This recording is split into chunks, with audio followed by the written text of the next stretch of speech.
ఆపదామపహర్తారం దాతారం సర్వసంపదాం లోకాభిరామం శ్రీరామం భూయో భూయో నమామ్యహం. యో నిత్యమచ్యుత పదాంబుజయుగ్మరుక్మ వ్యామోహతస్తదితరాణి తృణాయ మేనే. అస్మద్గురోర్భగవతోస్య దయైకసింధోః రామానుజస్య చరణౌ శరణం ప్రపద్యే. నమో మహద్భ్యః సర్వేభ్యః. వేదిక పైన శుభాశీనులైనటువంటి పెద్దలందరికీ సప్రశ్రయం దాసుణ్ణి అని విజ్ఞాపన చేసుకుంటూ, వేదిక ముందు మహాపండితులంతా వేయించేసి ఉన్నారు. వారి యథాయోగ్యంగా సాధువాదాలు సమర్పణ చేసుకుంటూ, అరుణాథ్ గారు చెప్పిన తర్వాత ఇంకా మాట్లాడిన విషయాలు నాకేమీ కనిపించలేదు. ఎందుకంటే వాళ్ళు దిశానిర్దేశం ముందుగానే చేశారు ఏం చేయాలి అనేది. ఆగమాలు అనే సబ్జెక్టు మీద మాట్లాడే విషయం ఇది. దేవాలయ వ్యవస్థ, ప్రభుత్వం, ప్రజలు దీంట్లో భాగస్వాములు. దేవాలయం అంటేనే భగవంతుడు ఉండేటటువంటి స్థలం. కొందరు సన్నిధి అంటున్నారు, కొందరు కోవెల అంటున్నారు, కొందరు గుడి అంటున్నారు, కొందరు మందిరము అంటున్నారు, కొందరు దేవస్థానము అంటున్నారు. ఇవన్నీ కూడా దేనికదే ప్రత్యేకతను సంతరించుకున్నటువంటివి. దేవాలయము దేవస్థానము రెండు ఒకటే అంటానికి వీల్లేదు. లేదు దేవస్థానము మందిరము ఒకటే అంటానికి వీల్లేదు. తిరుమల తిరుపతి దేవస్థానములు అంటున్నాం, మన గ్రామంలో ఉండే దేవాలయం అంటున్నాం. ఇవన్నీ కూడా అంటే భగవన్ నిలయమే దేవాలయం. ఈ దేవాలయాలు సనాతన ధర్మ వ్యవస్థలు. రామాయణ కాలం అడిగే దేవాలయాలు ఉన్నట్టుగా శ్రీమద్ రామాయణంలో అయోధ్యకాండలో మనం చదువుతూ ఉన్నాం. దేవాయతనాన్ని చేసు అని 3వ కాండలో ఉంటుంది.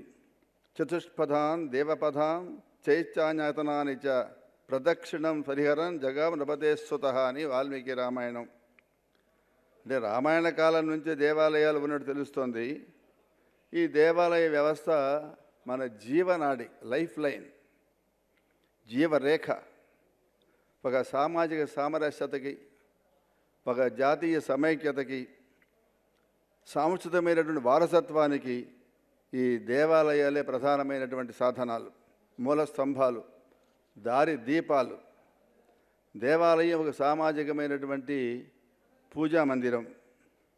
మన ఇంట్లో చేసుకునే పూజ మన కుటుంబం కోసం, దేవాలయంలో చేసే పూజ సమాజంలో అందరి కోసం. కాబట్టి ఇంట్లో చేసుకునేటువంటి గృహ తిరువారాధన అంటారు వైష్ణవులు. ఈ గృహ తిరువారాధన ఎంత ముఖ్యమో సామాజికంగా చేసే ఆరాధన కూడా అంతకంటే ముఖ్యమైనటువంటిదే. అది పరార్థ పూజ. గుడిలో దీపధూప నైవేద్యాలు చక్కగా జరుగుతూ ఉంటేనే సమాజం కళకళలాడుతూ ఉంటుంది. ఇదొక దేవాలయం, ప్రజా సంస్థ. ఎందుకు ఈ మాటలు మనవి చేస్తున్నాను అంటే, విజ్ఞులకి ప్రస్తుతం నేను పనిచేస్తున్నటువంటిది దేవాదాయ శాఖ. చేసే పని కూడా ఈ దేవాలయ వ్యవస్థలో ఉన్నటువంటి సమస్తమైనటువంటి వాళ్ళకి, అన్ని రకాల ఆగమ సంప్రదాయాల వాళ్ళకి, అధికారులకి, స్థపతులకి, వేదపారాయణదారులకి శిక్షణ ఇచ్చేటటువంటి కార్యక్రమ సంస్థ ఇది. State institute of temple administration, సింపుల్గా సీత అంటారు దీన్ని. ఈ దేవాలయం ప్రజా సంస్థ, ప్రజల సొత్తు. భక్తులు సమర్పించే కానుకలు, సేవలు, ఉభయాలు, కైంకర్యాలన్నీ కూడా ఎవరి కోసం అంటే భగవంతుని కృప కోసమే, భగవంతుని ముఖోల్లాసం కోసమే అంటాం. అయితే ఈ ఆగమాలు ఏమిటి అని ఈ మధ్య ప్లాట్ఫామ్లో మనం మాట్లాడుతున్నాం. ఆగమాగమం చేశారండి అంటున్నారు. ఇదేందో నాకు ఇది కొత్త ఆగమంలాగా కనబడుతున్నది. కొందరు మాట్లాడేటప్పుడు ఆగమాగం అయిపోయిందండి అన్నారు. అంటే ఆగమ సంకరం అయిందనా, ఒక ఆగమం ఇంకో ఆగమంతో రెండు కలిసి మూలస్తంభాన్ని ఛేదించాయనా? ఇదేదో నాకు అర్థం కాలేదు. కొత్త రకం ఆగమం అనిపించింది ఇక్కడ నాకు. దేవాలయ నిర్మాణం, శిల్పం, ఆరాధనం, ఉత్సవాలు, దోషాలకు చేయాల్సిన ప్రాయశ్చిత్తాలు, మర్యాదలు, నిర్వహణం, ఇలాంటి వాటికి సంబంధించి ఆయా సాంప్రదాయకమైనటువంటి ఆగమాలు నిర్దేశిస్తూ ఉన్నాయి. ఇవి సనాతనమైన నిగమాలు.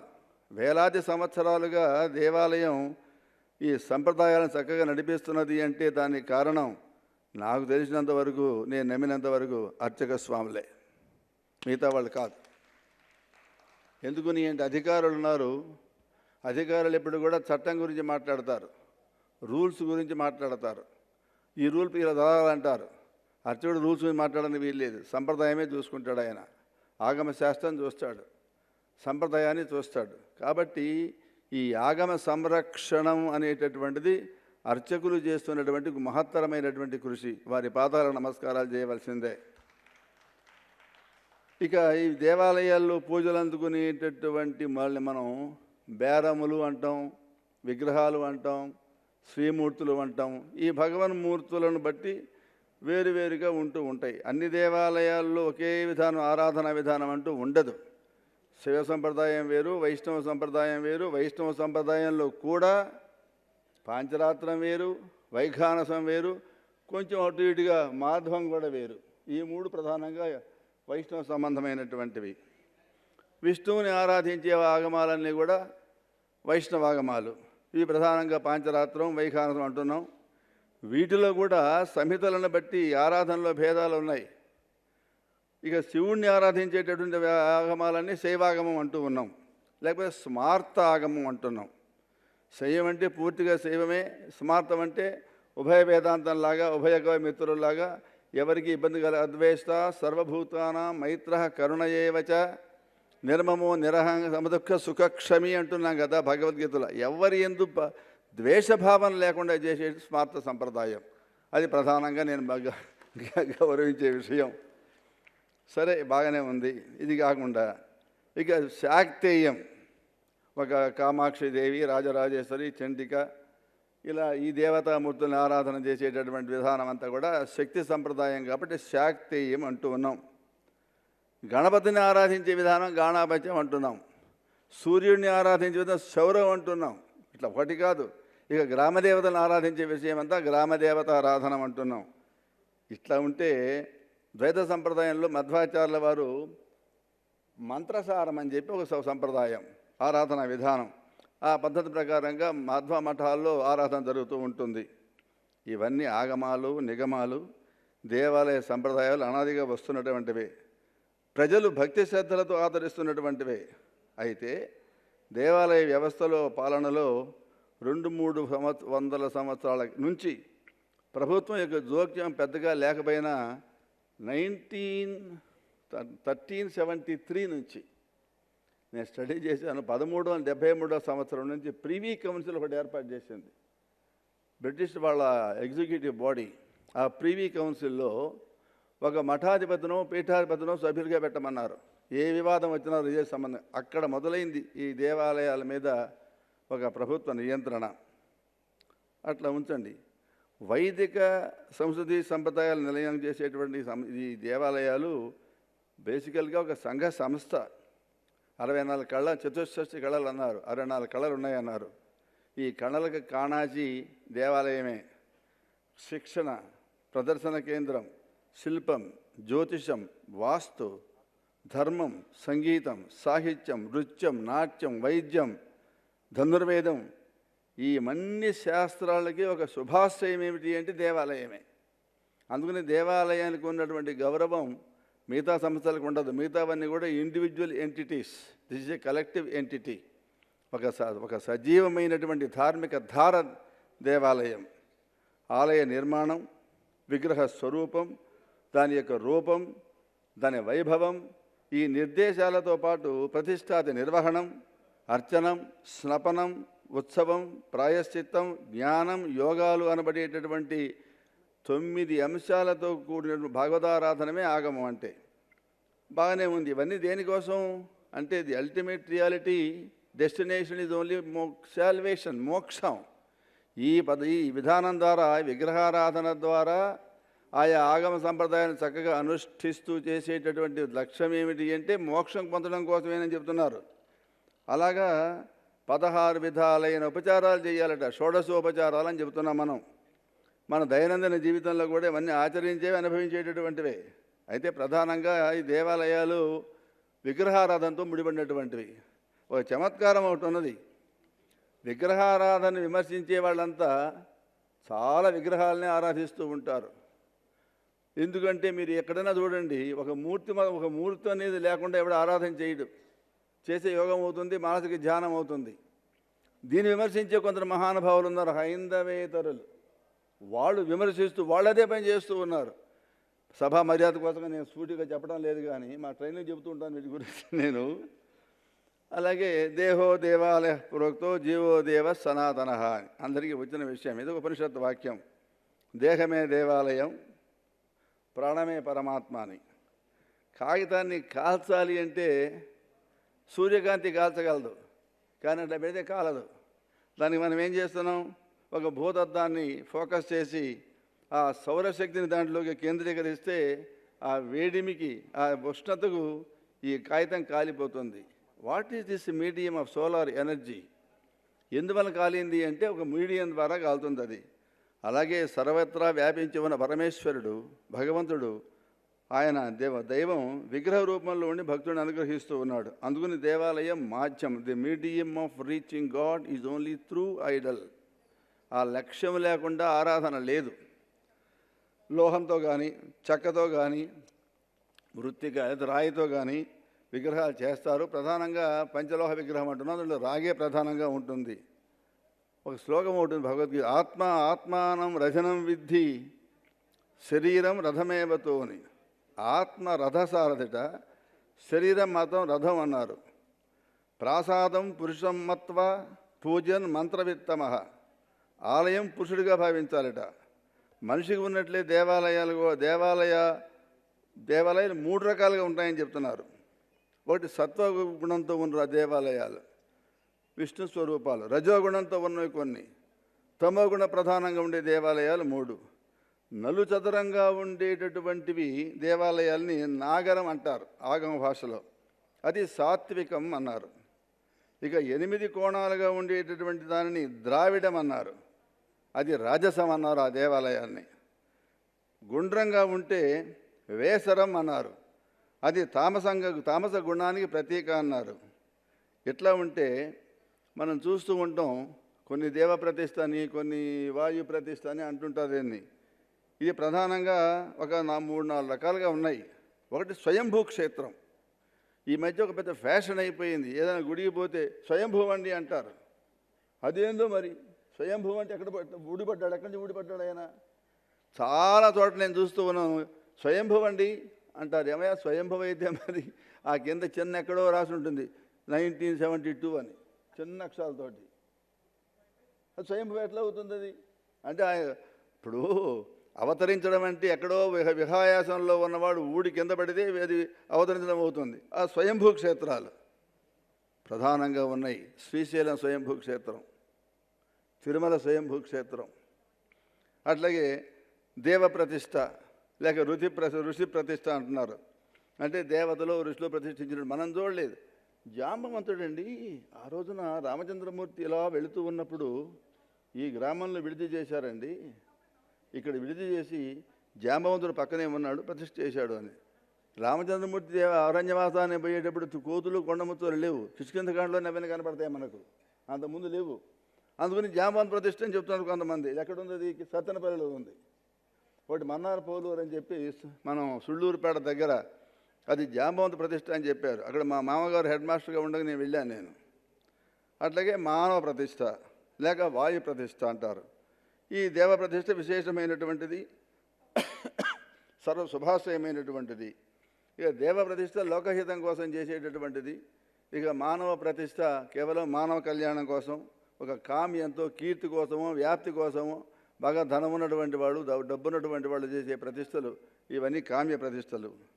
స్వయంభూ క్షేత్రాన్ని తప్ప మిగిలిన వాటికి ఖచ్చితంగా 12 ఏళ్లకు ఒకసారి కుంభాభిషేకం చేయాలి. ఈ కుంభాభిషేకం చేయకపోతే ఆ విగ్రహ మూర్తిలో ఉండే తేజస్సు అంతా వెళ్ళిపోతుంది అని ఒక భావన ఉన్నది. అందువల్ల ఏ పరిస్థితుల్లో కూడా ఖచ్చితంగా ఒక స్వయంభూ క్షేత్రానికి సంవత్సరం అటు ఇటు ఇబ్బంది లేదు, కానీ ఈ మానవ ప్రతిష్ఠ మాత్రం ఖచ్చితంగా కుంభాభిషేకం చేస్తూ ఉండాలి 12 ఏళ్లకు ఒకసారి.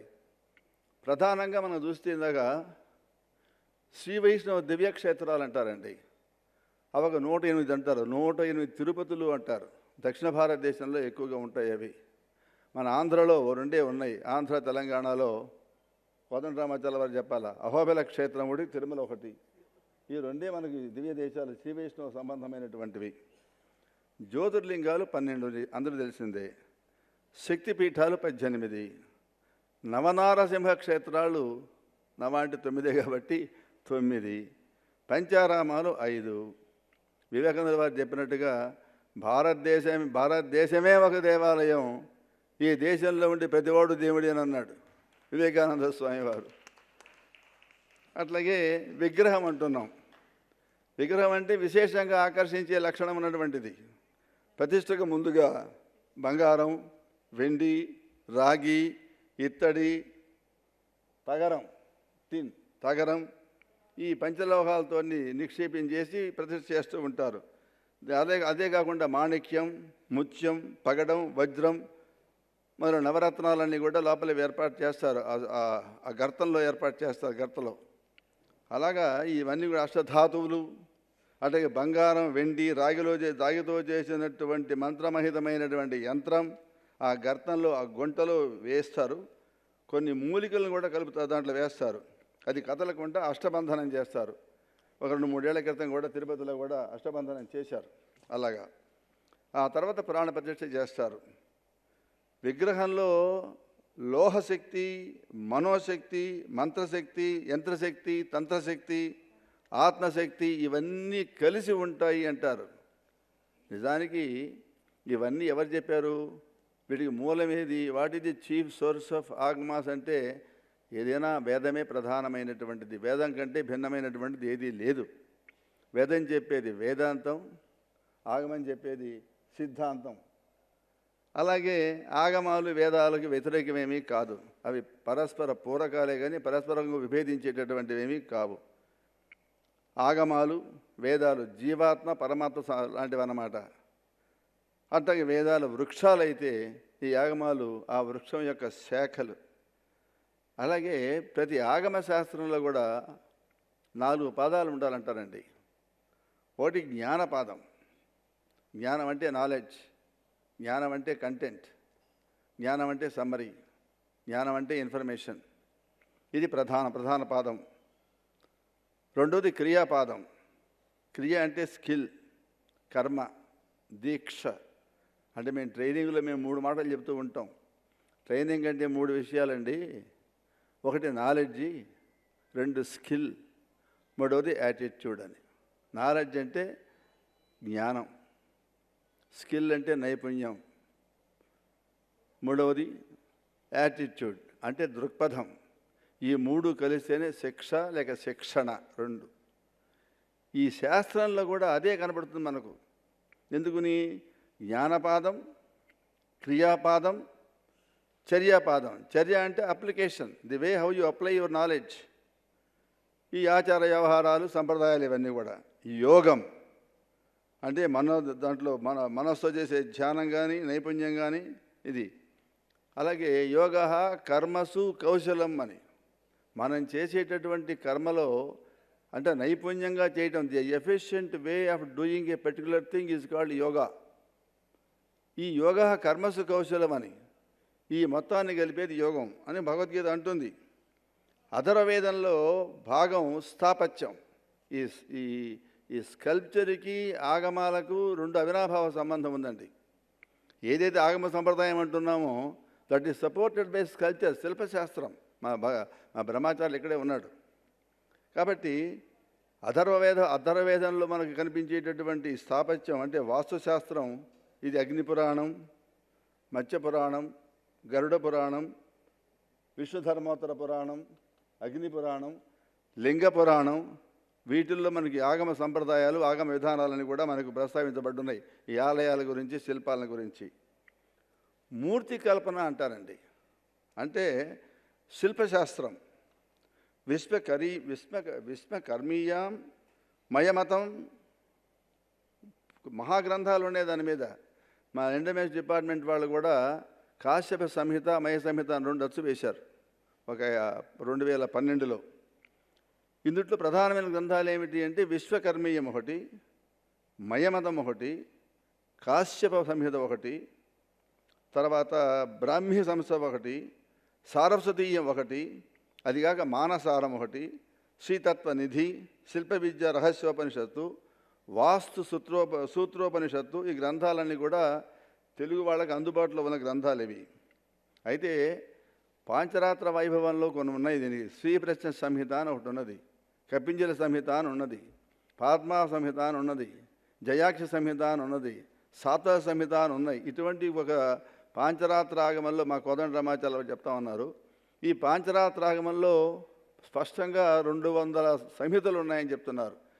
దీంట్లో ప్రధానంగా ఉండేవి భద్రాచలం ఉందనుకోండి, వాళ్ళు పరమపురుష సంహితనే ఫాలో అవుతారు. సింహాచలం ఉందనుకోండి, వాళ్ళు పద్మ ఫాలో అవుతారు. తిరుమల ఉందనుకోండి, వైఖానస ఆగమాన్ని వాళ్ళు ఫాలో అవుతారు. లక్ష్మీమూర్త్యార్చన, విమానకల్ప అని వాళ్ళు ఫాలో అవుతారు. అలాగా ఈ మూల గ్రంథాలు ఇవి. ఇక ఆగమ సంప్రదాయాలు పద్ధతులకు వస్తే వేదాచారం, శైవాచారం, వైష్ణవాచారం ప్రధానంగా మనకు కనబడుతున్నాయి. ఇంకా ఉన్నాయనుకోండి. ఈ వేదాచారంలో నిత్యకర్మాది వేద విధులన్నీ కూడా ప్రస్తావించబడతాయి. శైవాచారంలో శక్తి మార్గాన్ని ప్రచోదనం చేస్తారు. వైష్ణవాచారంలో కేవలం శరణాగతి అంటే భరన్యాసం, ప్రపత్తి మార్గం అంటున్నాం మనం. ఇక దక్షిణాచారం ఒకటి ఉన్నది, అది కాళీ, వారాహి, ఈ రకమైనటువంటి ఆరాధనకు సంబంధించినటువంటిది ఈ దక్షిణాచారం. వామాచారం, వామ అంటే స్త్రీ అంటారు. ఈ వామాచారం అంతా తాంత్రికంగా ఉంటుంది.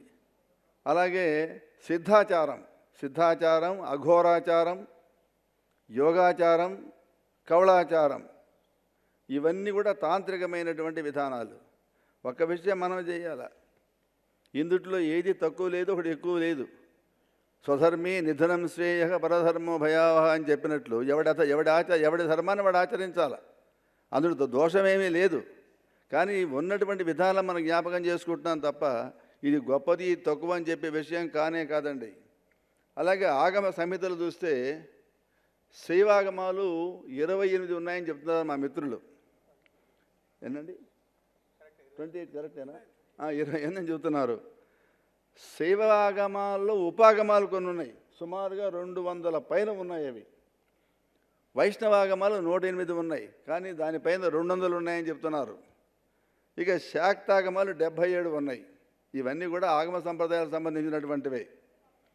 ఇక ఒక విషయంలో రావాలా, వైష్ణవాగమాల గురించి. నేను ఆ సంబంధికుడిని కాబట్టి ఈ వైష్ణవాగమాలు ప్రధానంగా 2 అని అనుకున్నాం. పాంచరాత్రము, వైఖానసం అనేది మార్గం కూడా ఉన్నది. మార్గం పాంచరాత్రం సన్నిహితంగా నడుస్తుంది మాధ్వ సంప్రదాయం. పాంచరాత్రాగమాన్ని భగవంతుడైన శ్రీమన్నారాయణుడు 5 రాత్రులలో తన మానసపుత్రుడైనటువంటి తన నాభీమండలంలో జన్మించినటువంటి బ్రహ్మగారి ఉపదేశం చేశారంటారు. ఈ పాంచరాత్రాన్ని భాగవత ధర్మం అంటారు, ఏకాయనం అంటారు, సాత్వతం అంటారు, ఐకాంతికం అంటారు, వైష్ణవం అని కూడా అంటారు.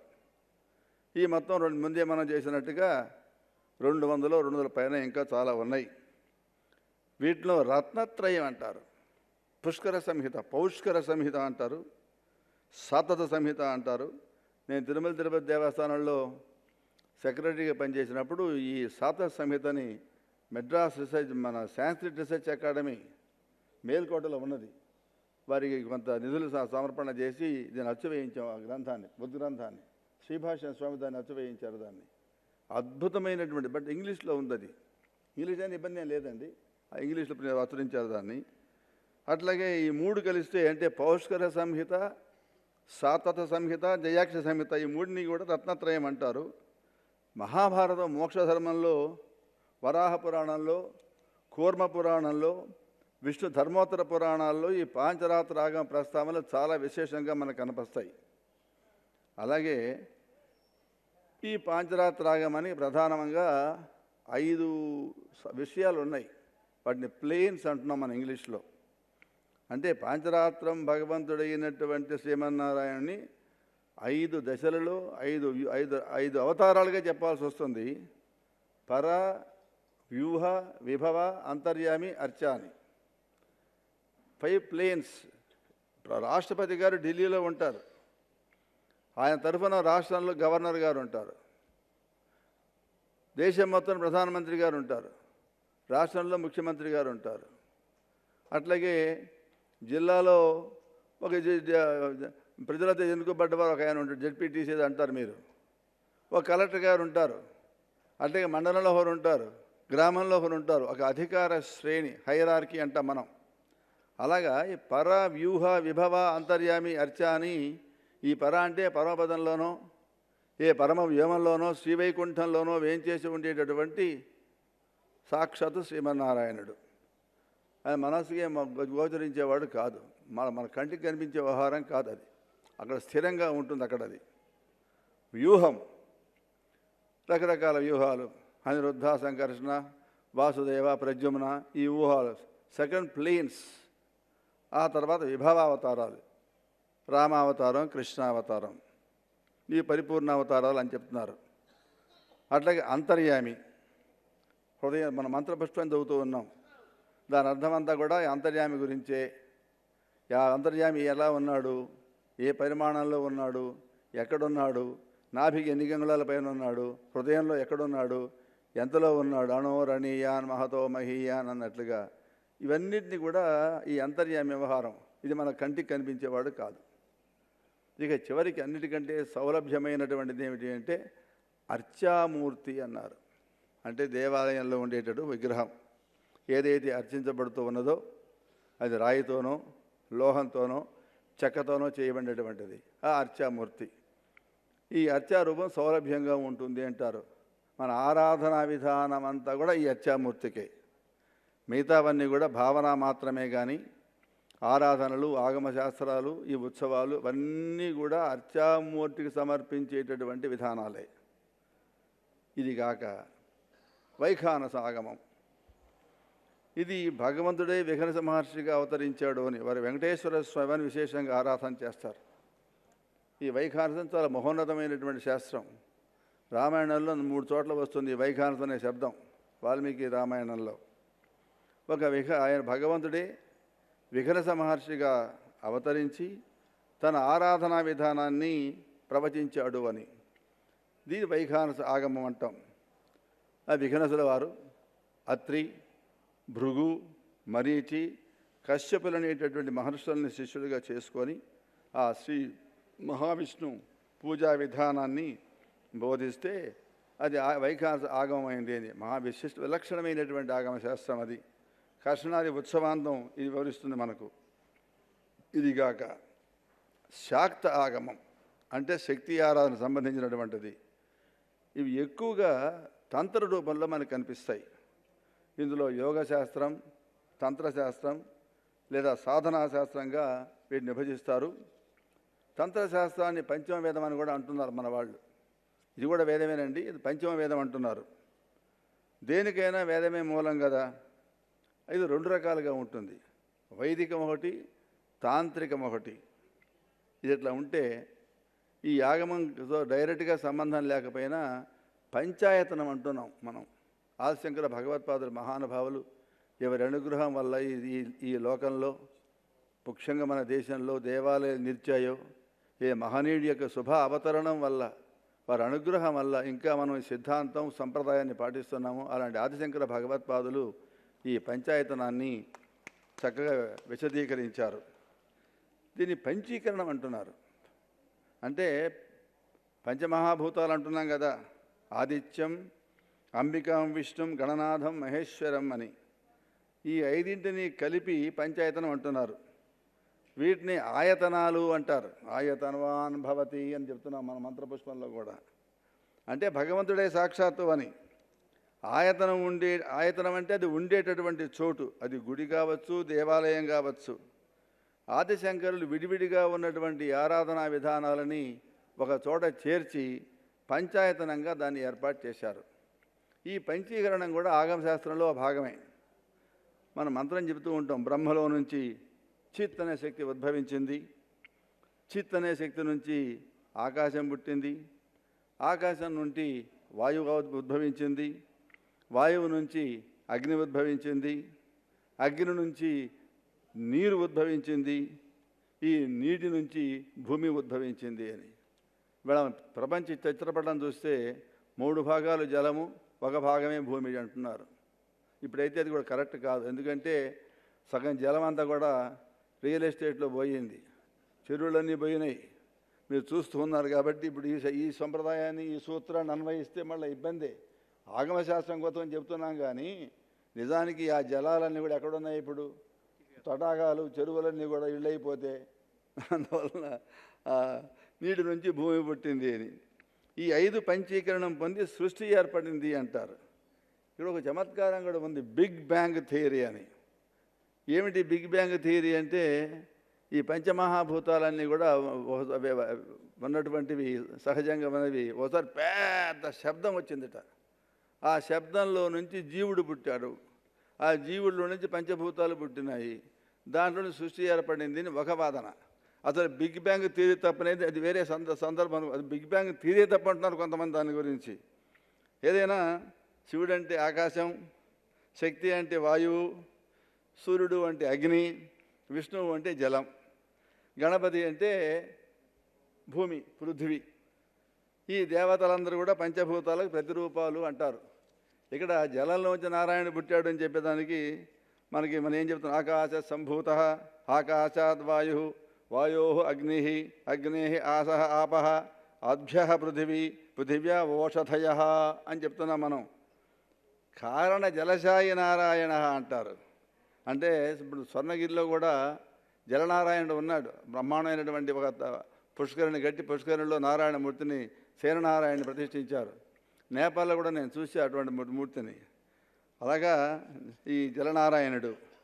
ఇట్లా ఉంటే ఈ ప్రధానంగా వైష్ణవ సంప్రదాయానికి సంబంధించి 2 వాక్యాలు చెప్పాలి. పాంచరాత్రం, వైఖానసం, ఈ 2 సంహితలైనప్పటికీ కూడా వీటికి మూలం అంతా కూడా సంహితలే. వైఖానసనేమో విమానాచ కల్పన అంటున్నారు, లక్ష్మీ విశిష్టాద్వైతం అంటారు, శ్రీ వైష్ణవులేమో విశిష్టాద్వైతం అంటారు. ఇక్కడ ఒక చిన్న విషయం ఉన్నది. అద్వైతానికి విశిష్టాద్వైతానికి పెద్ద తేడా నాకేమీ కనిపించలేదు నా అధ్యయనంలో. తేడా ఒకటే, మనిషి జీవించి ఉన్నంతకాలం అద్వైతమే, ద్వైతమే. జీవుడు జీవుడే, దేవుడు దేవుడే. ఈ 2 ఒకటి కావు. ఈ జీవుడు మరణించిన తర్వాత దేవుళ్ళలో కలిస్తే అప్పుడు ఏమవుతుంది? అది జీవుడు దేవుడు ఒకడే అయినారు. అది అద్వైతం. అది విశిష్టమైన క్వాలిఫైడ్ మోనిజం అంటారు ఇంగ్లీష్లో. అది విశిష్టమైన అద్వైతం. కానీ అద్వైతం ఏం చెబుతుంది? అయ్యా జీవుడు దేవుడు ఒకడే, అహం బ్రహ్మాస్మి అని చెబుతున్నది. కాకపోతే త్వమేవాహం అంటున్నది. మహావాక్యాలు అంటారు వాటిని. కాబట్టి అద్వైత సంప్రదాయంలో జీవుడు దేవుడు ఒకటేనంటూ అదో ఆగమ సంప్రదాయంగా మనకు ఉన్నప్పుడు, విశిష్టాద్వైతంలో కూడా అంతే ఉంటుంది. కానీ బతికి ఉన్నంతకాలం జీవుడు జీవుడే, దేవుడు దేవుడే. ఈవిడ మరణించిన తర్వాత సత్కర్మాచరణం వల్ల కొన్ని యోగ్యతలను సంపాదించుకుంటే, కొన్ని పుణ్యరాశులను సంపాదించుకుంటే, ఇక కర్మశేషం అంటూ ఏమీ లేకపోతే, మరో జన్మంటూ లేకపోతే, ఈ జీవుడు దేవుడిలో కలిసినప్పుడు ఇంక మిగిలింది ఎవరున్నారు? ఒకడే ఉన్నాడు, వాడు భగవంతుడైనాడు. వివేకానంద స్వామి ఆ మాట చెప్పాడు. ఒరే, నువ్వు 1 ఇంచు దూరంలో ఉన్నావు భగవంతుడికి, భగవంతుడిలో పొందడానికి నీకంటే 1 ఇంచు దగ్గరలో ఉన్నామంటాడు ఆయన. అంటే సత్కర్మాచరణం వల్ల భగవంతుడిని పొందిన తర్వాత అది విశిష్టాద్వైతమేనని. ఈ పాంచరాత్రంలో పంచాయత అంశాలతో జన్మించిన వారు శాండిల్య, ఔపగాయన, మౌంజాయన, కౌశిక, భరద్వాజ ఈ మహర్షులు మోక్షం కోసంగా తపస్సు చేస్తే వారికి ఒక్కొక్కరికి ఒక్కొక్క పగలు రాత్రి అంతా కూడా వెచ్చించి సాక్షాత్తు శ్రీమన్నారాయణుడే వాళ్లకు ఈ పాంచరాత్ర ఆగమాన్ని బోధన చేశారు, తను ఎలా ఆరాధించాలో అని చెప్పని. ఈ ఆరాధన విధానం అంతా కూడా 5 రాత్రుల్లో, 5 పగళ్ళు 5 రాత్రుల్లో చేసినటువంటి ప్రబోధం కాబట్టి దీన్ని పాంచరాత్రం అంటారు అని మన పెద్దవాళ్ళు చెప్తూ ఉన్నారు. అయితే ఇది ఒక విశేషమైన ఆగమం. ఈ ఆగమం ఏం చెప్తుంది అంటే, శరణాగతి మార్గం ముందే మీకు మనవి చేశాను నేను. దీనికి బోల్డని ప్రమాణాలు ఉన్నాయి దీనికి.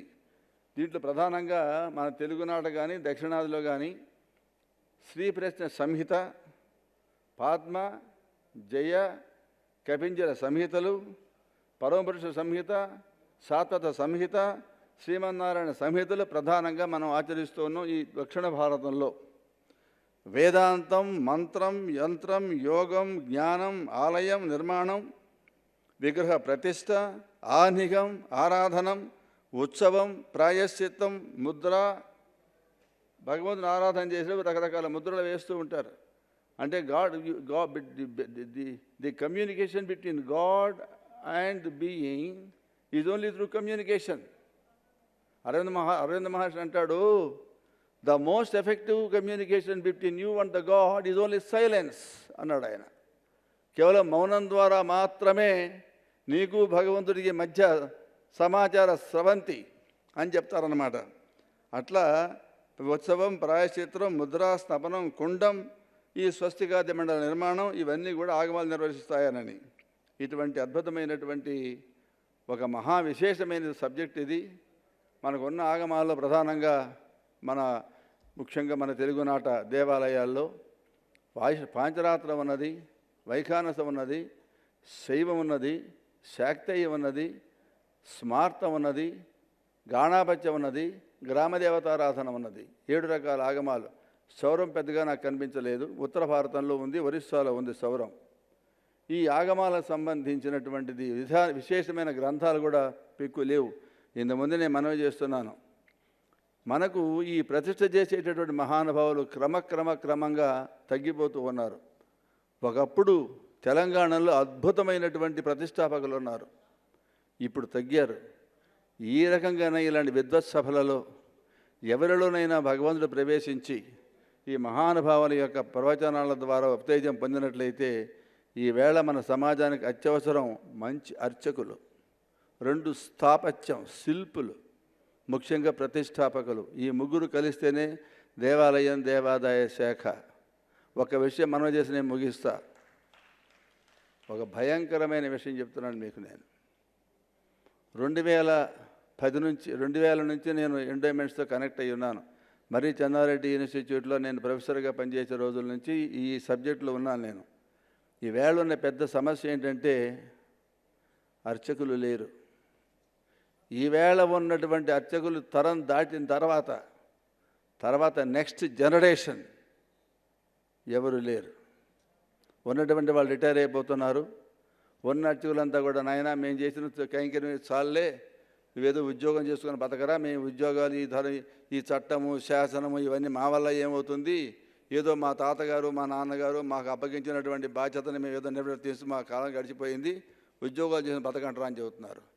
వీళ్ళంతా రిటైర్ అయిపోయిన తర్వాత రేపటి రోజున ఎవరు ఆ దేవాలయాన్ని నిర్వహించాలి? చాలా ముఖ్యమైన విషయం. దీని ప్రధానంగా అర్చక శిక్షణ కావాలి. మన ఇంట్లో ఉన్న ఒక అర్చకుడు కుటుంబంలో ఉంటే తప్పకుండా కొడుకునో, మనవడినో లేదా బావమరు మేనల్లున్నో, అల్లున్నో ఎవరినో ఒకరిని తయారు చేసి ఈ సమాజానికి అప్పించకపోయేటైతే కష్టం. ఈవేళ అద్భుతమైనటువంటి వేద విద్వత్ సభలను పెట్టినందువల్ల దాని పరమార్థం నెరవేరాలి అంటే తప్పకుండా next generation should be in the offing. చాలా ముఖ్యము విజ్ఞాపన చేసుకుంటూ మా దర్శనం శర్మ గారు నాకు ఇచ్చిన అవకాశానికి ధన్యవాదాలు. అన్యవాదాలు ఏమి లేవు, ధన్యవాదాలు తప్ప అని మనవి చేస్తూ అందరికీ కూడా భగవంతుడైన శ్రీమన్నారాయణుడు సకల ఐశ్వర్యాలని, ఆయుష్ని, ఆరోగ్యాన్ని, తర్వాత ఆయుష్ని, తర్వాత ఐశ్వర్యాన్ని అనుగ్రహించాలని ప్రార్థన చేస్తూ నేను సలహా తీసుకుంటున్నాను. జై శ్రీరామ్.